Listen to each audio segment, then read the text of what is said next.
नमस्कार मित्रों, JM financial services के वीडियोस इन हॉराइजन में आप सभी का स्वागत है।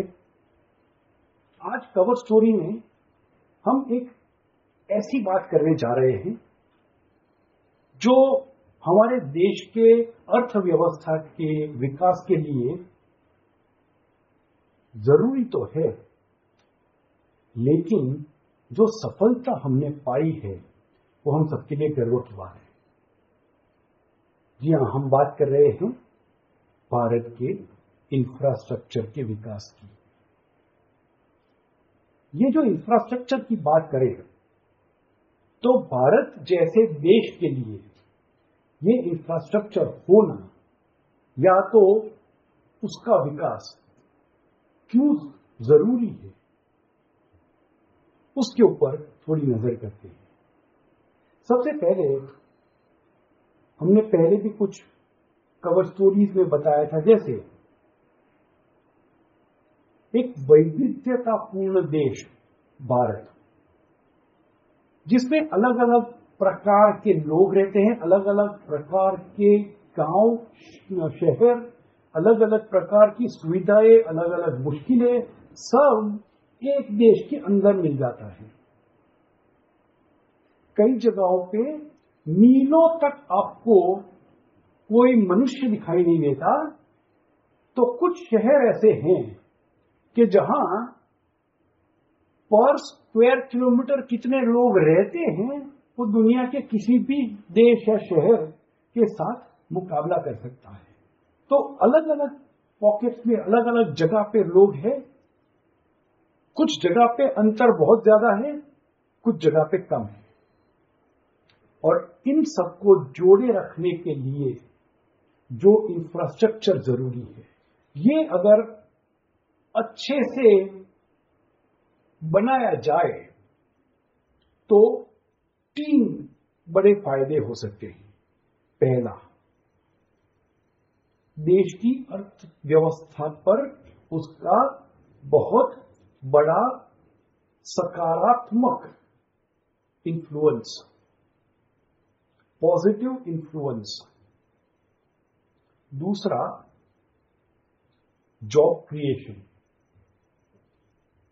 बहुत लोगों को जॉब मिल सकती है और उसके चलते गरीबी कम हो सकती है। और तीसरा, जो भारत देश की कंपनियां हैं, वो कंपनियां अपना खर्च कम कर सकती है, काम बढ़ा सकती है, मुनाफा बढ़ा सकती है और दुनिया की बाकी कंपनियों के साथ मुकाबला करने के लिए सक्षम बन सकती है, जिसको ग्लोबल कॉम्पिटिटिवनेस भी कह सकते हैं। तो पहले अर्थव्यवस्था के ऊपर क्या असर पड़ता है इंफ्रास्ट्रक्चर के विकास का। तो वर्ल्ड बैंक ने कुछ समय पहले एक निष्णातों की कमेटी बनाई जिसने रिसर्च किया, कुछ बड़ी संख्या में देशों का उन्होंने अभ्यास किया। समय 1992 से 2017, अर्थात 25 वर्षों में क्या हुआ उस समय का उन्होंने अभ्यास किया और उनका नतीजा क्या निकला?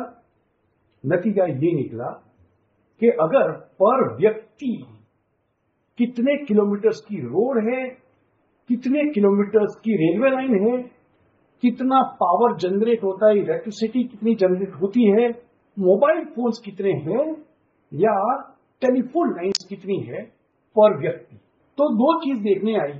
जैसे जैसे रोड, रेलवे, टेलीफोन लाइन, बिजली, ये जैसे जैसे बढ़ते रहे उस तरह से देश का विकास दर भी बढ़ता रहा। और अगर 2 अलग अलग देशों की तुलना की जाए तो जिन देशों में ये चीजें ज्यादा थी उनकी वृद्धि बाकी देशों के मुकाबले ज्यादा अच्छी रही। तो अगर छोटे समय अंतराल की बात करें तो ये एक दूसरे पे असर दिखेगा नहीं, लेकिन अगर लंबे समय की बात करें तो इंफ्रास्ट्रक्चर में विकास, अर्थव्यवस्था की वृद्धि में परिवर्तित होता है। ये जो इंफ्रास्ट्रक्चर के लिए काम होता है, रोड बनाना, रेलवे लाइन लगाना, मोबाइल फोन्स आगे बढ़ाना, टेलीफोन लाइन्स लगाना, बिजली का उत्पादन, ये सभी में लेबर की जरूरत पड़ती है। और लेबर जितनी ज्यादा उतनी जॉब्स नहीं बनती है। तो वैसे नौकरियां बहुत क्रिएट होती है, जॉब्स बहुत क्रिएट होती है, और उसके चलते जो एवरेज इनकम होती है परिवारों की, वो ऊपर आती है। बहुत सारे परिवार गरीबी रेखा के ऊपर आते हैं और जो औसतन आय होती है हिंदुस्तानियों की, भारतीयों की, वो भी बढ़ती है। अगर रोड नेटवर्क अच्छा है, रेलवे नेटवर्क अच्छा है, बिजली का सप्लाई लगातार मिलता है, फोन कनेक्शंस अच्छे हैं, तो उसके चलते जो चीजों को एक जगह से दूसरी जगह ले जाना है, कंपनियों को कच्चा माल चाहिए और प्रोडक्शन बना के बाजार में रखना है, तो रोड, रेलवे वगैरह अगर अच्छे हैं तो ये सप्लाई तेज हो सकता है। कुछ एक एग्रीकल्चरल कमोडिटीज, खास करके जो फल वगैरह होते हैं, कुछ प्रकार की सब्जियां होती है, जिनको एक जगह से दूसरी जगह पे ले जाने के लिए स्पेसिफिक स्टोरेज फैसिलिटी चाहिए, कुछ खास प्रकार की स्टोरेज फैसिलिटी चाहिए, रेफ्रिजरेशन चाहिए। अगर वो नहीं है तो माल खराब हो जाता है। रेफ्रिजरेशन होने के बाद भी उनको लंबे अरसे तक रखा नहीं जा सकता, तो ट्रांसपोर्टेशन एक जगह से दूसरी जगह अच्छा होना चाहिए। तो ये सबके चलते हुए अगर इंफ्रास्ट्रक्चर अच्छा है, विकसित है, तो चीज एक जगह से दूसरी जगह ले जाना तेज होता है, सस्ता होता है और बिगाड़ कम होता है। और उसके चलते हुए कंपनियों के खर्च नीचे आते हैं, समय पर काम होता है, और ये भारत के कंपनियों को दुनिया में और कंपनियों से मुकाबला करने की क्षमता देती है। तो ये जो फायदे देखें, समझ में आता है कि ये जरूरी है। लेकिन हमने किया क्या? भारत देश ने कितना विकास किया? तो कुछ आंकड़ों के ऊपर नजर करके उसमें सबसे पहले देखते हैं, जिसको कुछ अजूबे कह सकते हैं। एक देश जहां पे औसतन आय करीब $2,500 से नीचे है, जिसको पर कैपिटा जीडीपी भी बोलते हैं, उस देश में इस प्रकार का विकास होना वही एक अजूबा है। लेकिन यहां पे मुंबई में बैठे हैं तो एक बड़ा अजूबा नजर के सामने दिखता है। शिवड़ी से पनवेल, उसको जोड़ता हुआ अटल सेतु जो बना है 18 किलोमीटर समुद्र के ऊपर, ये अपने आप में एक अजूबा है। उसके अलावा कुछ बात करें तो दुनिया की सबसे लंबी हाईवे की टनल है अटल टनल। दुनिया का सबसे ऊंचा रेलवे का पुल चेनाब नदी के ऊपर बना है, चेनाब ब्रिज। एशिया का सबसे लंबा टनल जोजिला पास पे जो बना है, जोजिला टनल। दुनिया की सबसे बड़ी मूर्ति, सबसे बड़ा स्टैच्यू ऑफ यूनिटी। तो ये तो अजूबे हैं, कुछ उदाहरण।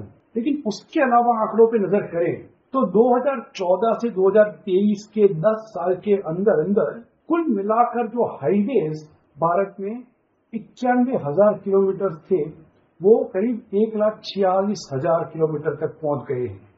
यानी 10 साल में करीब 60% का हाईवे ज्यादा बना। साल ब साल यहां पे बढ़ोतरी होती रही। हर साल कितना हाईवे बनता है उसकी मैं बात कर रहा हूं। केवल हाईवे को अच्छा बनाने से काम नहीं होने वाला, गांवों की सड़कें कैसी है और उसके ऊपर नजर करें, वही 10 साल के समय में 3,73,000 किलोमीटर के गांवों की सड़क बनी है। और जो हम उत्पादनों की बात करते हैं या कच्चे माल की बात करते हैं कंपनियों के लिए, इंडस्ट्रीज के लिए, उसको ट्रांसपोर्ट करने के लिए जो भारतमाला योजना बनी, वो भारतमाला योजना के अंतर्गत 15,500 किलोमीटर के रोड्स बने हैं। रोड्स से रेलवे पे आते हैं। आप अगर सोशल मीडिया में है तो आजकल कई बार देखा होगा, कई लोग वंदे भारत ट्रेन के सामने खड़े रहकर सेल्फी लेके अपने सोशल मीडिया पे पोस्ट करते रहते हैं। ये जो वंदे भारत है, ये रेलवे अपने आप में एक अजूबा है। एक तो उसकी रफ्तार जो हम सोच नहीं सकते थे वैसी है, ट्रैवलिंग का समय कम हो गया। दूसरा, ये पूरी भारत में निर्मित ट्रेन है।